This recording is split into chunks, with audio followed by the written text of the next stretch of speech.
santé. Vous savez, c'est un business, je vais vous le montrer tout à l'heure avec les chiffres, qui fonctionne à plein tube. Donc il y a une liberté commerciale aujourd'hui et la laïcité ne s'impose pas dans l'espace commercial. On a vu comment Decathlon déjà faisait la promotion de façon très intensive du burkini. C'est totalement autorisé parce qu'il y a un marché, il y a un business et donc c'est légal. Donc on se retrouve effectivement avec certaines personnes qui vont en profiter d'imposer ça. Premier point. Deuxième point, faire un fast-food aujourd'hui, c'est assez facile, plus facile qu'un restaurant. Il y a des obligations de formation à l'hygiène, sanitaire, etc. Mais le halal n'est pas régi par la loi.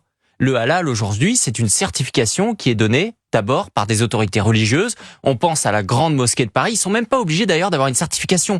Mais juste pour que ça fonctionne mieux auprès de leur clientèle, ils ont besoin de mettre cette certification qui, encore une fois, va apporter de l'argent à la Grande Mosquée de Paris, va apporter de l'argent à tout un certain nombre d'imams, de mosquées, etc. C'est-à-dire qu'on finance, lorsqu'on achète du halal, on finance une partie aussi aujourd'hui de l'islam de France. Donc ça, c'est le point qui est important de souligner. Ensuite, vous parliez du Palestine Cola. Vous savez, il faut savoir que le Coca-Cola a été boycotté par un certain nombre de musulmans et de personnes pro-Palestine, tout comme McDonald's. Et c'est là où on fait la recoupe. McDonald's qui avait été boycotté, parce que McDonald's, contrairement à Quick par exemple, a choisi de ne pas mettre aujourd'hui du halal. On sait qu'il y a une pression